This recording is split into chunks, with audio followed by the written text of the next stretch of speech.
Hi, welcome back to my channel, Mostly Knitting. I'm Tash, and this is a podcast where I talk mostly about the knitting that I've been doing, and I'm usually recording from Sydney, Australia, but today I am recording from Cologne, Germany, and it is Monday the 24th of November. Since I last recorded in Vienna, I have been to Český Krumlov in the Czech Republic and Cologne here in Germany. Now I have 2 finished objects to share and 1 new cast on and some progress on some other whips and some acquisitions and plans, and then also a little bit about my travels along the way. So I'm going to start with my first finished object, which is the Ruffle socks by Petite Knit. And let me show you. It's sort of it's a hand-dyed yarn from Fibre Lily. It looks kind of a little bit dirty, and I don't think it's dirty. I have been knitting these on the road, but I think that's just the variation in the yarn. So it's their Fibre Lily, I think there's their standard sock base, which I think is a 75-25 blend, and I picked that up at a retreat in Wyong. Not a retreat, a yarn festival in Wyong a few months back. So I mentioned last time, these haven't been blocked, a few things that I changed. The first one, actually maybe I'll show you the 2 together. The first one that I knit, the first 2 rows were awful. And I think that was mainly because, it's not a very nice first couple of rows with knit 2 togethers through the back loop all the way around, but also it's quite, unless you cast on really loosely, it's just really hard to do that. So in my second sock, I was thinking about knitting the second one toe up, but I decided, actually, I did want them to sort of roughly match. And the other thing that I changed was I didn't like the short row heel, so I changed even the first one to a heel flap and gusset. And I just used the Soroto socks as a basis because I had that in my library. So that was one that I knit recently by Ali Payne. So I just switched out for that heel. Slightly different stitch count. This is 60 stitches, whereas the Soroto socks I did on 64. But it's not too hard to modify. So with the second one, I did decide to do it top down, but I just did a much looser cast on. So you can probably see the difference between those 2 is this one here is a lot sort of voluminous, I guess, and it definitely took a little bit more yarn.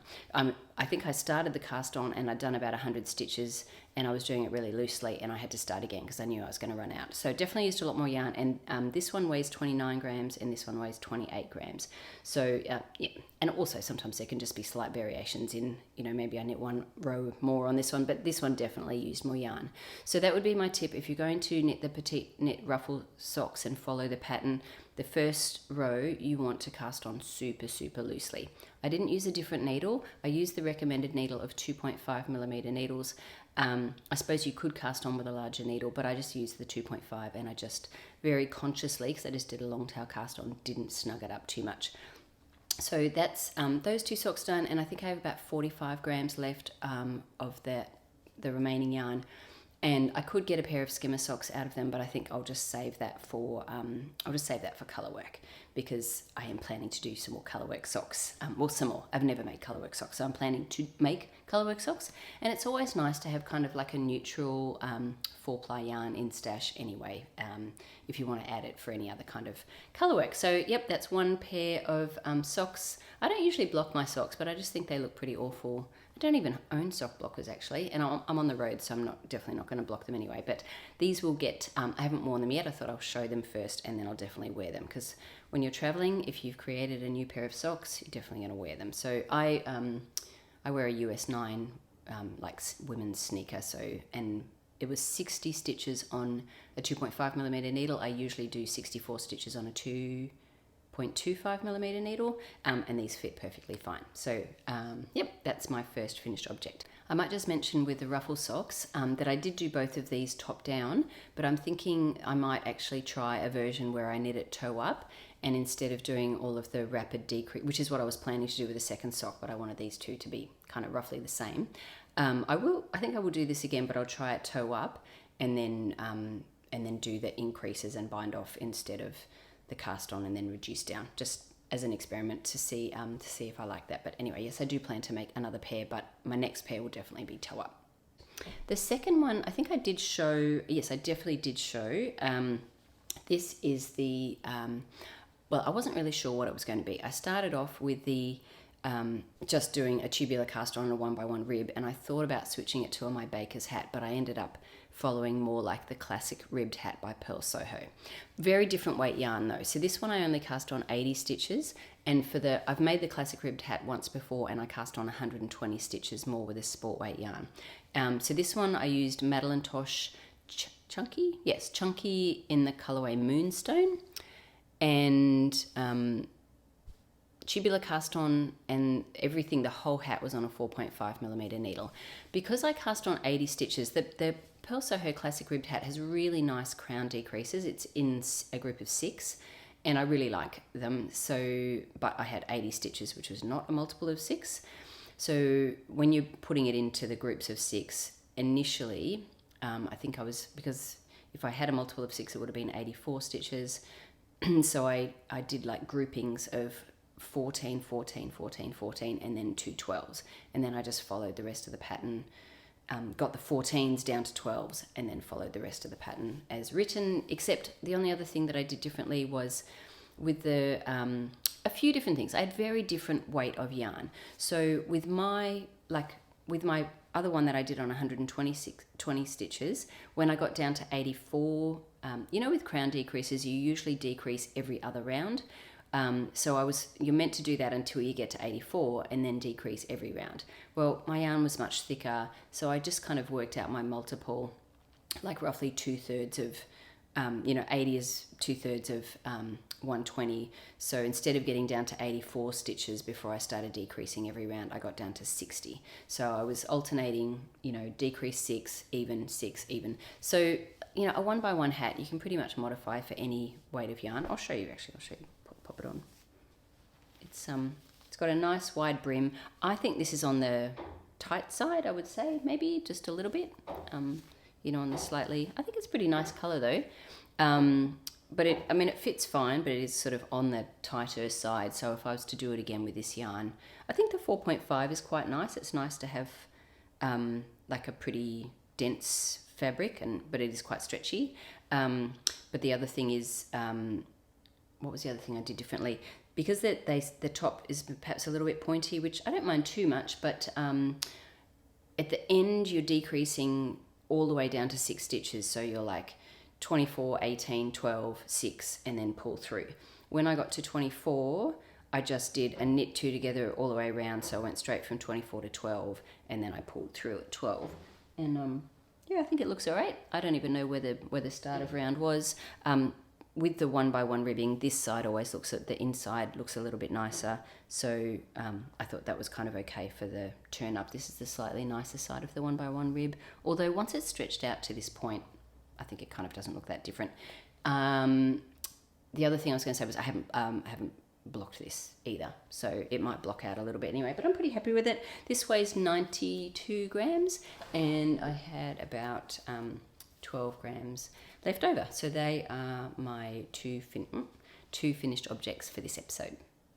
Before I forget, I'll just mention, in case anyone asks what I'm wearing, this is Misurina by Caitlin Hunter, and I used Madelinetosh Merino Light in the colorway Charcoal, and this one here is like a Hedgehog Fibers, I think it's called Dusk or Damask, but it's the Hedgehog Fibers Skinny Singles. In this, it's a really lovely pink colorway. So and what I'm wearing underneath is a Ripple camisole that I've shown before on the podcast. I can't remember which one, but I've made a few of them, maybe 4 now, and that actually leads me into my work in progress. I have one new work in progress, and that is another Ripple camisole. I decided not to do on this one here. I did like a little like the twisted rib on the bottom. But with this one here, I just decided to go straight into the 3x3 rib, mainly because I couldn't be bothered trying to find the smaller needles. So I'm knitting this this is with Pasquale Pinta, which is yarn that I purchased in Vienna. I'm pretty sure, yes, Vienna. And it's a really lovely green colorway, and it's a blend of merino silk and ramie. And as a result, there is sort of just a little bit of heathering in that. So I'm on the first ball. I think I'm about 5 inches up, and I'm using a 3mm needle, which is 2 needle sizes smaller than the pattern. When I made it with the ribbing on the bottom, I did go down 2 needle sizes to a 2.5 with a twisted rib on the bottom. But I figured this is getting tucked into pants generally anyway, so I just went straight into the ribbing. I think I think I probably do like the twisted rib in the bottom, but I just couldn't be bothered trying to find my 2.5, and I was just like, I wanted a new cast on. So yeah, anyway, I'm happy with that. And that one, yeah, it's probably about halfway up, maybe a little bit less than halfway up the body before I start the cups at the top. So that's my one new cast on. I only have the one other work in progress, and this is actually the Joji One Love Mystery Shawl, and I've finished clue 4, so if you don't want to be spoiled, that was released a few days ago, but if you don't want to be spoiled, you might want to look away, and I'll put a timestamp for when I stop talking about it. So this, I've finished, so I'm knitting this out of Madeline Tosh Merino Light in the colorway Kawaii, same yarn as this one here. It's a favorite yarn of mine. It's a single ply, really lovely. It's yeah, it's just really nice for color work. It's really nice for shawls. Lots of it's very next to skin soft. So am I holding it the right way? Yes, I am. So I finished it. Obviously this hasn't been blocked and it's not finished. I finished the last lace repeat section, and then I did the garter rows. I think it was meant to finish around here, and I had 30 grams left, so I'll show you as best I can there. I've been quite conscious on the end with, like, when you slip the first stitch, of being very loose with the edge so that hopefully the top will block out okay. I probably won't block this until I get home, but I've got less than 30 grams left now because I have done a couple of extra rows, but I started with 120 grams. I got to 30 grams after I'd finished everything but the bind off. Now I did use a smaller needle size, so I'm using a 4mm needle, and the pattern recommends a 4.5, but I just know I like this yarn on a 4mm, and it's garter, so I thought, yeah, I'll stick with a 4, but I am going to, I think that's another reason why I had so much yarn left over, smaller needle. But I'm just going to continue. I think I definitely don't have enough to do like another lace and garter section, so I'm just going to make a deep garter section. It's at the moment it's using about 3 grams every ridge, so I'll probably be able to get you know, like maybe about another 8 or 9, probably just another 8 ridges will do, and then on top of the 8 that you already have. So that pattern has 8, I could do another 8, and then just make sure I leave plenty of yarn for the bind off. There's an option to do a picot edge, but I think I'm just going to do a regular elastic bind off. Some people have been, like, it's the same, I guess, lace design in each section. It's a small one, then bigger, then a larger one at the end.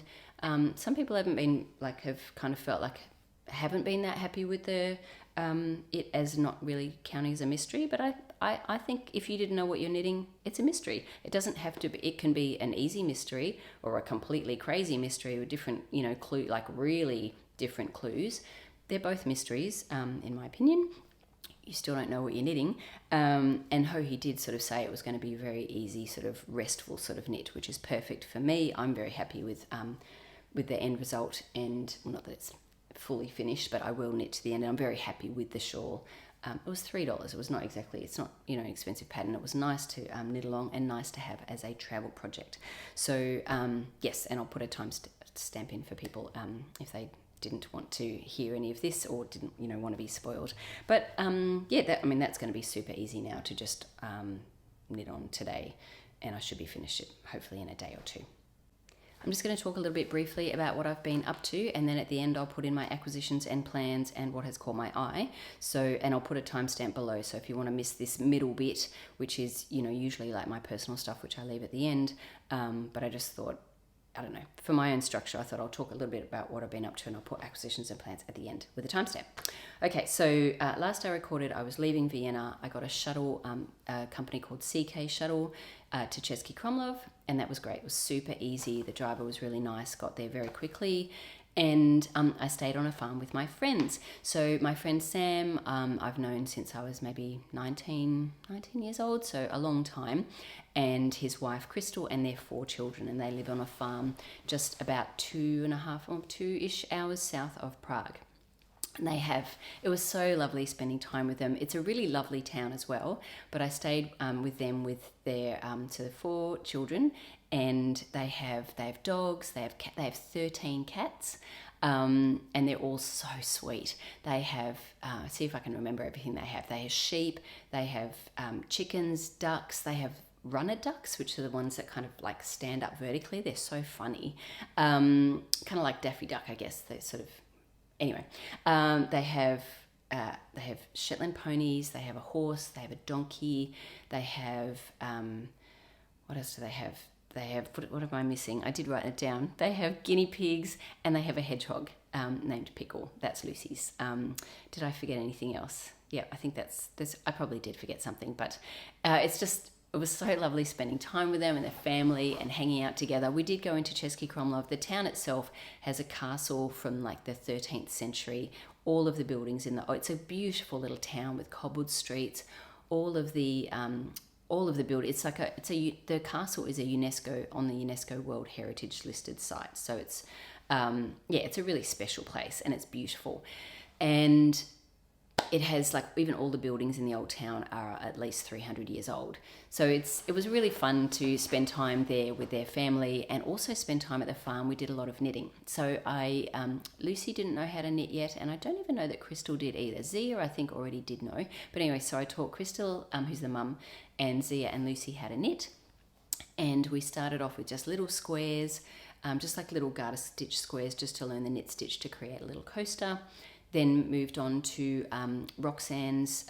Roxanne Richardson has a free pattern called Fingerless Mitts, and it's a great pattern for someone who wants to learn how to knit. There's knit stitches and purls. So first I did the cast on. If you're interested in teaching someone to knit, maybe you'll find this interesting. This was my progression with them. Is I started with a little cast, I cast on, and then they just did the knit stitch for a while. So they practiced the knit stitch for a coaster, and then learnt how to bind off. Put that aside. Then I taught them how to cast on, and then with Roxanne's pattern you knit a few rows, then you put in some markers and you have garter on the end and stockinette in the middle. So then they get to practice the purl stitch. So learn the cast on next, long tail cast on, practicing the purl stitch with the middle section, and also reading a pattern. So what the markers do, moving the marker, switching between knits and purls, and then getting to the end, binding off again, and then seaming them together. So you seam up the side. I don't have them here because I will put a picture of Lucy's up here, though Lucy finished hers. You seam up the side and then just have you don't have a thumb gusset or anything, you just have an opening for the thumb. So then you get to learn mattress stitch. So that was the next thing. And then we actually went to a little yarn store in town. They just had one sort of small one, and they picked up yarn for socks because they really wanted to knit socks. So it was a pretty rapid progression of knitting skills. So Lucy was the one who'd sort of moved forward the fastest. I think Crystal would have accepted that she has a lot of jobs and, the farm to run and a 6-year-old and, a lot on her plate. So she caught on very quickly and was knitting very quickly and beautifully and evenly, just didn't kind of have as much time to knit, which is, understandable. Lucy had a little bit more time, and so I taught her how to do Judy's Magic Cast On, then increases for the toe, and then she was on the straight for the sock.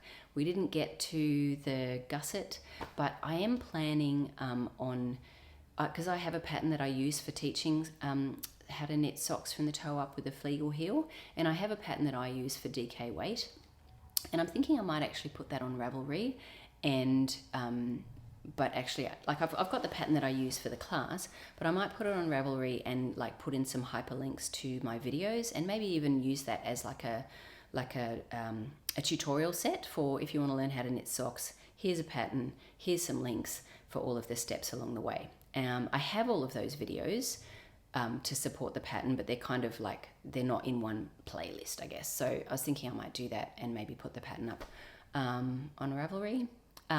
It also makes it easier, after the class, if people have marked up their pattern, quite often I have to just send it to them, email it to them individually, where if it's on Ravelry, they can put their project on Ravelry, they can download it again later. So anyway, that's what I'm thinking I might actually do.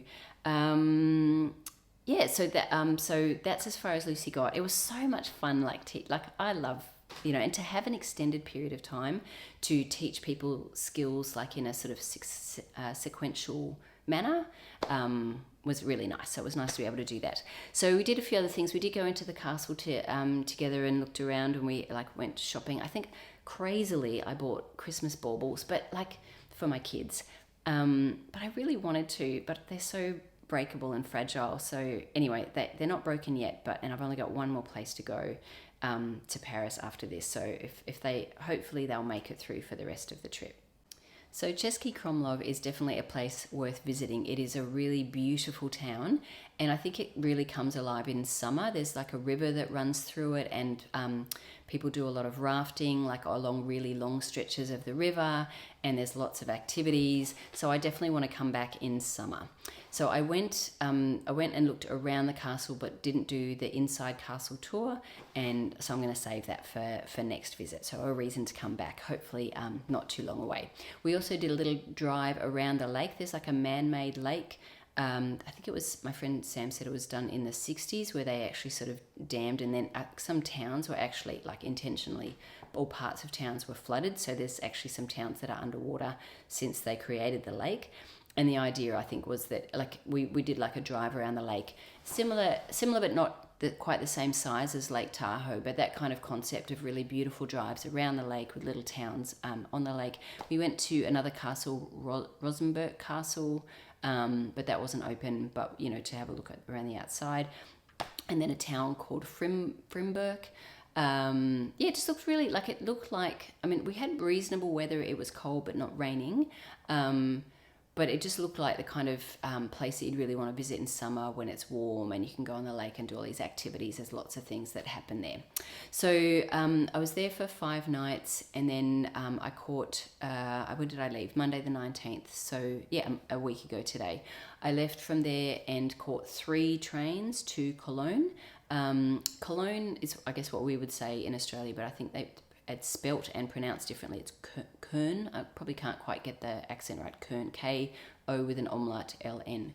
But I'll say Cologne because that's just what I guess most people who don't live in Köln say, or outside of Germany. So I had to get 3 trains, and so I was traveling on that day from 8 in the morning until like 6:30 at night. So I had to get a train to Linz in Austria, and then a train from Linz to Nuremberg, and then another train from Nuremberg to Cologne. And I was meant to have about half an hour in Nuremberg between trains, and they were doing like track work and various things, and like we were about 5 minutes away from the station, and then the train just stopped, and my train was due to leave in 10 minutes. And I was like, is the train gonna start again? And I was actually really working hard not to get anxious, and it worked actually. I was like, you know what, I can't control this. I had my bags, everything on my back ready to go to get off the train straight away as soon as we got there, so I didn't want to like miss the train by 30 seconds because I was sitting in my seat and didn't get myself ready. But I thought, if I miss it, I miss it, you know, I'll figure it out. I'll catch the next train. If there's not another one till the next day, I'll find a hotel room. You know, it is what it is. You can't control everything in travel. Turned out I had 2 minutes in between. So there was and it was on the same platform. Like I got off one train, walked across, got on the next one. But I pretty much just got off and got on, and then was like, I hope this is the right train. It was, thankfully. So anyway, I got to Cologne late at night, got in here, and so I've spent the last week with my friend Eva, which has been lovely. We haven't done a lot of traveling around. I probably mentioned in my previous podcast that my friend Eva is unwell. She's okay with me mentioning she has ALS, which is a form of motor neuron disease. So she's been diagnosed a few months ago. So it's quite limiting in what she's able to do. So she's in a wheelchair. So we have to be more mindful if we go somewhere, just to factor that in. And I just think, like, my main focus was to spend time with her, and whatever that looked like, I was good with. So we did go into Cologne, into the town together, and we went to the Dome, which is like the Cologne Cathedral, which is massive and beautiful, so gorgeous. And it has this Christmas markets outside the Dome, and there's quite a few Christmas markets actually. The Dome one was open, and there's one Neumarkt. That was also open. That was really lovely. I went to that by myself one day. And then I went to the Dawn one with Eva the other day. There are 2 other markets that Eva really likes, the Ultimarkt and the Heumarkt, but they're not open until today. Actually, they're open today. So if there's time, I might get in there today. If not, next time. So the Christmas markets were great. We had these delicious like potato... what are they like a fried, like super fried potato pancakey kind of thing with applesauce. It was so yummy. And then we went and had lunch at a nearby restaurant and just spent some time there. But most of the time that I've been with Eva, we've just been spending time together and knitting and catching up and chatting, because I haven't seen her for about 4 or 5 years. And that's what's, it's nice about spending time with friends. And that's been a big focus, even same for me with Český Krumlov. We didn't do a lot of sort of touristy stuff. Like we did go to the castle and, go through the town, but I just wanted to spend time with my friends. So Eva also knits, and actually, I'll just say how I met Eva. We met in antenatal classes with our first children, my daughter Mia and her daughter Demi, and they turned out to be, they were born on the same day, which obviously you can't predict, but we were in antenatal classes together. That's where we met, and then we saw each other in the hospital, and our girls are both turning 23 on the 26th of December. So we've always, we had our own little mums group, and we always talked about the two of them as twins, and actually with another little boy, Dylan, who was also born the same day, so the three of them as triplets. But it's just quite sweet to have a friend that I've been friends with that long, and our girls to be born the same day. So that's how we know each other, and she is German, and she moved back here a number of years ago. So we don't get to see each other very often, especially with COVID as well. I haven't seen her for ages. So we've been spending time together knitting, and I taught Eva she wanted to knit socks, so I taught her how to knit socks. So I did, I might show you, we just finished, I knit a sock and she knit a sock. So I bought this yarn from ID. I'll talk about acquisitions and plans at the end, but I went to the IDEE store, and we both knit a pair of toe-up, DK/worsted weight socks, and we followed the pattern that I use for teaching, and she hadn't done Judy's Magic Cast On. She'd done make ones before, but then the whole Fleegle heel and Gusset, so I don't know which one's Eva's and which one's mine. Eva's a slightly looser knitter than me. She knits continental, so she used a 3.75 and I used a 4. Yes, I used a 4 because she's a little bit looser. But I think they match pretty well. So that's her first pair of socks. I did one, she did one. And then she's also bought some more yarn for a second pair, which I'll talk about in a minute in acquisitions and plans. So we have done that together. And just spent time together. So, actually, I'll show you. This is the shawl. You might have, if you've been watching for a while, I mentioned that I sent some yarn to Eva. I sent 5 balls from a yarn store in Germany. I had it shipped to her as a little present, with a needle and the yarn, and sent the pattern through Ravelry. The Sophie Shawl. So this is 5 balls of Cardiff Cashmere Classic and 2 balls of the Prime. So she made this for herself, and she's actually, I don't know where it is, she's making a little blue one for her daughter, like a Sophie scarf version for her daughter as well. This is it was so nice to actually send this and then be able to see it all finished. It's beautiful and soft. So it's inspiring me. I do want to pick up some, I think that's actually a really lovely, obviously it's a luxurious scarf, 5 balls of the Classic and 2 of the Prime, but it's sort of a perfect kind of yardage to make a really nice long, see there's another finished object. It's not mine, it's Eva's, but I get to show it off on here. And she really liked her dotted rays. That's the one that I gave her as well. She's wearing that today. Because she's at rehab today while I'm recording, and I'm going to go to Bonn when I finish recording. There's a Beethoven museum, so she's there all day at rehab, and I'll go to the Beethoven Museum today in Bonn. I'm not sure what else there is there, but I'll wander around and have a look when I've finished recording, because where she lives, it's on the one. It's super easy. I just catch one train straight out there, so I think it'll only take me about half an hour. So yes, I think, is there anything else I wanted to mention? That's kind of it for my travels. I'm here so I'm going to go to Bonn today, going to, I'll spend tomorrow with Eva, and then Wednesday I catch a train to Paris, and then I'm in Paris for sort of 2.5 days, which I'm excited about as well. So I think that's it for kind of the sort of personal stuff. I might get into the acquisitions and plans, because then I'll be able to share about the different yarn stores that I went to in my travels. My first acquisition was actually a gift from my friends Sam and Crystal and their children. They actually so beautifully, actually if you've watched before, you might remember that I made a bunch of hats and sent them over to the Czech Republic. Well, that was to that family, Sam and Crystal and the 4 kids. So they so generously, they must have been at a fest or some kind of market or something, and saw yarn and thought of me. So they bought some for me. So this yarn, I don't know much about it. That's the label, and it's 100% 100% superwash merino, 400 meters, and it's a single. So I'd say that really reminds, beautiful hand dyed. That reminds me of Tosh merino, like basically like what I've got here and what I'm knitting the Joji shawl out of. So that will be 400 meters. That will be a beautiful shawl, or some kind of, you know, color work in a project or something, but it's just a gorgeous color. I think I'd actually just like to make a shawl out of it. Maybe the Pebble Beach shawl by Helen Stewart, something like that. So that was an acquisition as a gift. And then the other one, this is so cool. I don't actually know what this yarn is, but it feels like it's got veg matter and stuff in it. It feels quite toothy. It looks like but not itchy, like not itchy, just toothy. So it's definitely not superwash, and it doesn't have a label on it. So I'm just going to guess it's wool, and it's like two plies. I reckon that the yarn weight is about a 4-ply. So that with 2 skeins, I could definitely make some kind of vest or something, or I could hold it together with a mohair and make. I can't get any more of this, obviously, so I don't know if I'd make a sweater just because I'd be worried about running out, but probably a vest for sure. So that was really lovely, such a lovely gift. And one other thing which was quite exciting, they gave me some fibre. So this is the brand Volento. I think that's the same. I'm not sure if that's the same brand as the other one, but that's the brand. And let me see. I don't know what yarn, what fibre it is.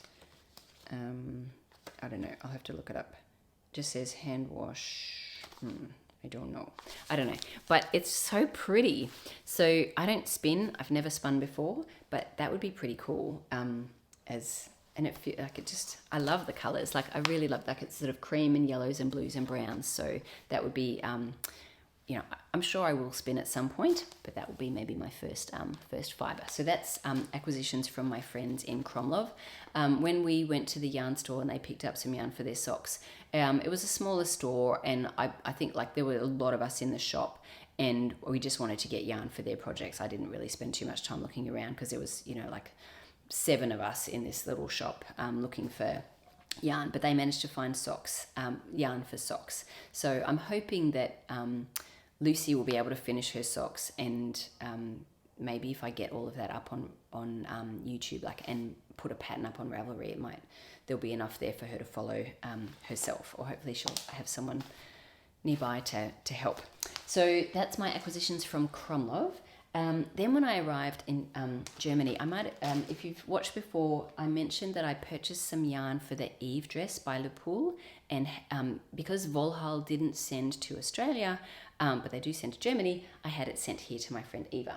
So this is crazy yarn. So the dress is really pretty, and there's a lady whose version I really like, and I've just copied the colours that she used. So it's this sequined yarn that is actually from, they've got the label in there. It's actually from Volhal itself. That's like, I think, their yarn, which is probably like some kind of cotton or something with a sequins attached. And then this is Cartier Concept Combine and Shine. And I got, you're only meant to need 2 of these for the dress, but I want to make it longer.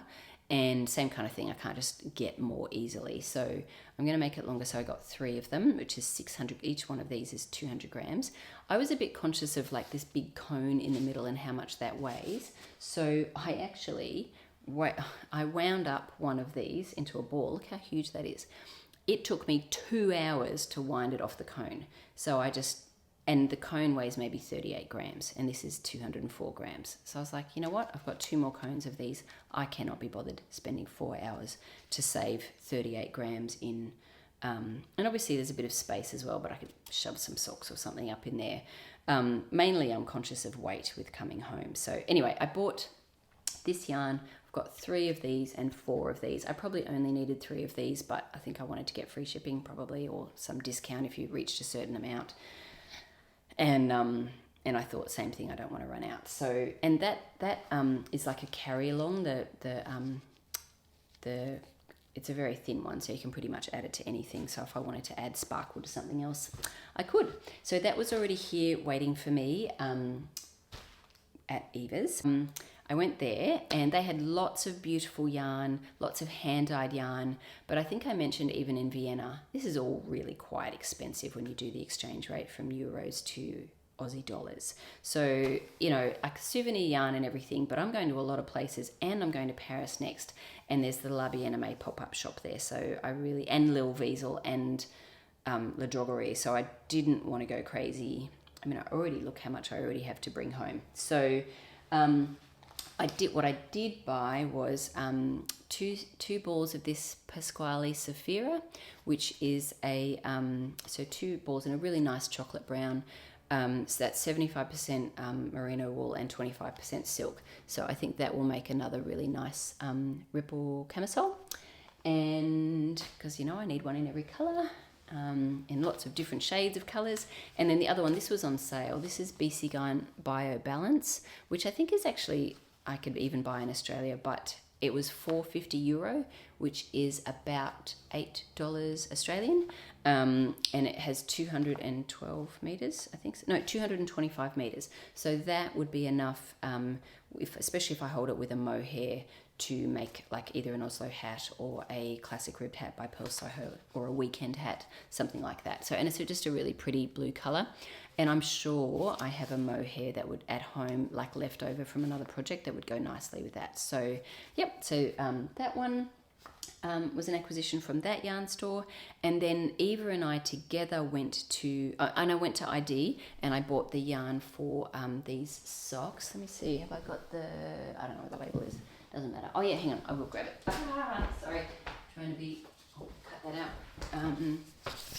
They had quite a bit of yarn at ID, and it's a big craft and scrapbooking and pens and various things store. So it was the Rico Designs Essential Alpaca and Merino, and these are like sort of DK worsted sort of weight socks. And so Eva bought herself some more yarn at the next yarn store we went to. I can't remember the name of it. I'll put the details in here of the name of the second one that when we went in, and it's near the Dome. The first one, Köln, is really close to the Neumarkt, and this one was actually also near Neumarkt as well, but I can't remember the name of it. I'm blanking on it. But anyway, Eva got 2 balls of this Lana Grossa Cool Big for another pair of socks, and she also got, I'll get it here. This is, I think this is like a cashmere from, maybe it's Lana Grossa as well. So look at that color. And then this is Ito Sensei, the silk mohair. So this is a fairly bulky, there's like 70 meters in each ball. 70 meters in each ball. So she's holding that with the Ito Sensei, and then making like a version of the Oslo hat but with less stitches. So I think we worked out for her gauge, this is on a 5mm needle.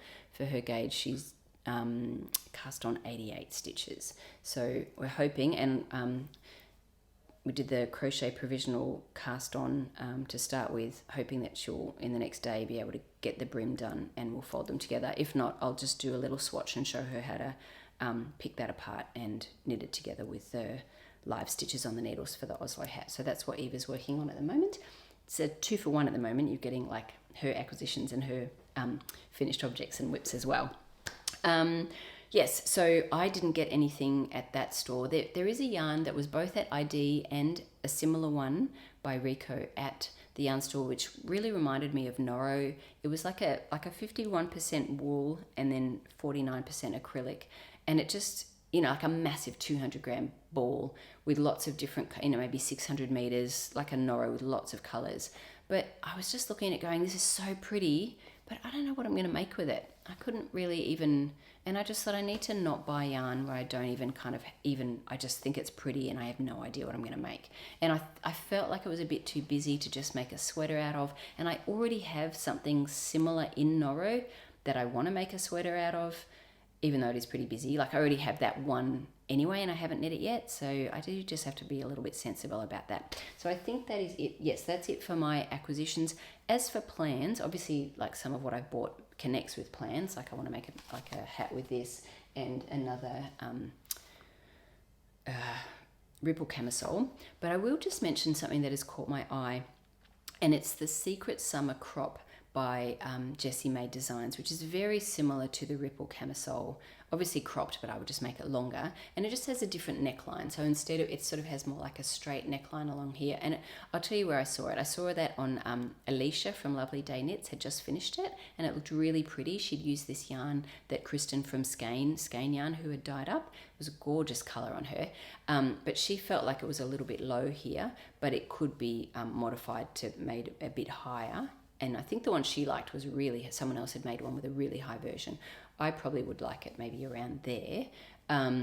So I'm thinking maybe even that yarn there, maybe I'll make the Secret Summer Crop instead of the Ripple camisole. It's also bottom up, which means it's very easy for me to start. And then I can, also it'd be kind of nice with the Ripple camisole, it's 3x3 rib constantly, whereas the Secret Summer Crop is mostly stockinette. So it'd be kind of nice to have something that's pretty much just around and around. So, but I don't own that pattern, so I'll have to take a look at that one and see what what needles it uses. And I don't know, the thing about when I'm traveling, the nice thing about the Ripple camisole is I've knit it so many times, I don't really want to, but then I've only got a few more days left, so I'm not even sure that I will start another one anyway until I'm home. So anyway, we'll see. One other acquisition that I wanted to mention was a pattern that was gifted to me by Kirsten, and that is the Ivy Top by Petite Knit. And so I just want to say thank you so much, Kirsten. I'm so inspired to make, even though it's freezing cold here in Europe, it is summer in Australia, and I was watching Alicia from Lovely Day and seeing all her beautiful summer makes. So I really want to make the Ivy Top, and I even have some yarn at home that I already have in stash that arrived and I haven't even shown from before I left Australia, so I'll show that when I get home. So I've got yarn in mind already for it, and I'm excited to cast that on. So I'm hoping that will be one of my first I'll cast that on as one of my first things that I cast on when I get home. So thank you so much, Kirsten. So that is one other acquisition. And one other pattern acquisition that was gifted to me while I was away is the Weekend Cami by Amy Sher, and Rebecca gifted me that pattern, and that is a really beautiful, it's like a V-neck camisole.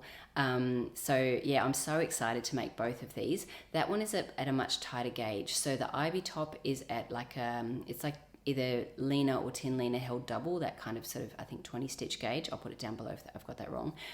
Whereas the Weekend Cami is more like Knitting for Olive pure silk at a 26 stitch gauge. So that one looks really beautiful and really drapey. And I love the Knitting for Olive pure silk, so I probably would either look if I have yarn that would go for that in stash, or purchase some for it. So yeah, so thank you so much, Rebecca. So that's 2 pattern acquisitions since I've been away. So that's it for the episode today. I better get myself going and get out to Bonn. So thank you so much for watching. My next stop is Paris, and that's my last stop before I go home. I'll try and do a little bit of recording there, but I probably won't be able to, have time to do a whole episode because I'm only there for a couple of days, but I'll definitely take some footage, and then when I get home, I'll do a little recording of that footage of my time in Paris. Right, so yeah, thanks for being here, and yeah, I'll see you next time.